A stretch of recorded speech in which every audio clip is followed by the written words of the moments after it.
আউযুবিল্লাহি মিনাশ শাইতানির রাজিম বিসমিল্লাহির রহমানির রহিম। সম্মানিত বন্ধুরা, সবাই কেমন আছেন? আলহামদুলিল্লাহ, আমি আল্লাহ তাআলার অশেষ রহমত এবং আপনাদের অনেক অনেক দোয়ায় ভালো আছি। তো বন্ধুরা, আপনারা দেখছেন পিরোজপুর জেলার শেষ সীমানা। এটি পিরোজপুর জেলার শেষ সীমানা দেখছেন আপনারা, এবং বরগুনা জেলার শুরুর দিকের যে রাস্তাটি, আমি এখন সেই জায়গাটিতে দাঁড়িয়ে আছি। পিরোজপুর, এখানে পিরোজপুর জেলা পরিষদ পিরোজপুর, এবং এই যে রাস্তাটি আপনারা দেখছেন, এই রাস্তাটি মোটামুটি পিরোজপুর শহরে গেল। আর এপাশে স্বাগতম লিখে লেখা আছে। তো আপনারা জানেন যে আমি দেশের ভিতরে বিভিন্ন সময় বিভিন্ন জায়গায় ট্যুর করে থাকি। সেই ট্যুরেরই অংশ হিসেবে আমি পিরোজপুর জেলাতে এসেছি, এবং আপনারা দেখছেন যে একটি স্টিল ব্রিজ। তো এই স্টিল ব্রিজ দিয়ে চলে যেতে হয়। আপনারা দেখছেন ওই পাশে যে এটা দেখা যাচ্ছে, সাইনবোর্ডটি দেখা যাচ্ছে, এটা কিন্তু বরগুনা জেলা। ওইটা বরগুনা জেলার শুরু। আমি তো সবসময় আপনাদেরকে নতুন নতুন কিছু দেখানোর চেষ্টা করি। তারই সেই আলোকেই আমি আপনাদেরকে পিরোজপুর জেলার কিছু তথ্য আপনাদেরকে জানিয়ে দিতে চাই। পিরোজপুর জেলাটি আগে কিন্তু খুলনা বিভাগের ভিতরে ছিল, এখন সেটি বরিশাল বিভাগের ভিতরে আছে। আর এক নজরে যদি পিরোজপুর জেলার কথা বলি, এর আয়তন 1277.8 বর্গ কিলোমিটার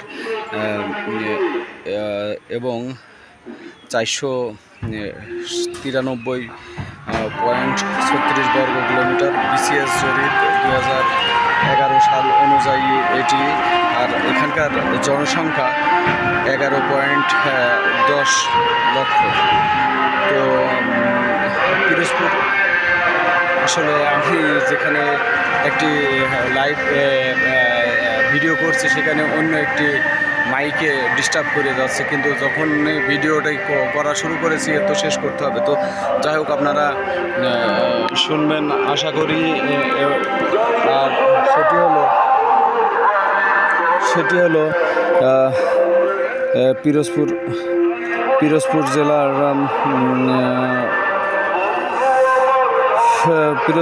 কারো কারো মতে সুবেদার শাহ সুজার দ্বিতীয় পুত্র ফিরোজ শাহ এই এলাকায় মারা যান, এবং পরবর্তীকালে ফিরোজ শাহ নামে পরিচিতি লাভ করে এই এলাকায়। ফিরোজপুর উচ্চারণ ধীরে ধীরে পিরোজপুরে পরিণত হয়। এই ছিল মোটামুটি পিরোজপুর জেলার নামকরণ সম্পর্কে মোটামুটি একটি তথ্য। এবং পিরোজপুর জেলায় 7টি উপজেলা আছে। সেগুলো হলো পিরোজপুর সদর, ভান্ডারিয়া, কাউখালী, মঠবাড়ি, নাজিরপুর, নেসারাবাদ ও ইন্দুরকানি। তো মোটামুটি এই ছিল পিরোজপুর জেলা সম্পর্কে। এবং আপনারা জানেন যে আমি তো সবসময় আপনাদেরকে আপডেট কিছু দেখাতে চাই, নতুন নতুন কিছু দেখাতে চাই। এখানে কিন্তু চাষযোগ্য জমি এখন কিন্তু খুবই কম। সবই কিন্তু পানিতে ডোবা বা পানির নিচে চলে গেছে। এবং নদীতে যদি দেখেন, আমাদের এলাকায় কিন্তু পানিই নেই, আর এখানে কিন্তু অনেক পানি।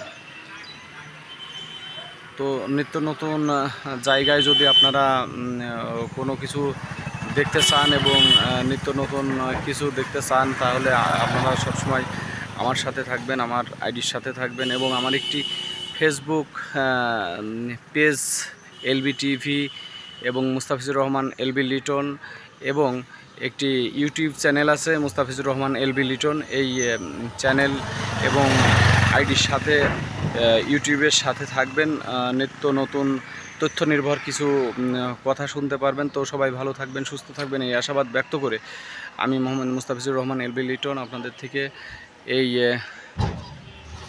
ভর দুপুরবেলা পিরোজপুরের শেষ সীমানা থেকে এখনকার মতো বিদায় নিচ্ছি। আসসালামু আলাইকুম ওয়া রাহমাতুল্লাহি ওয়া বারাকাতুহু।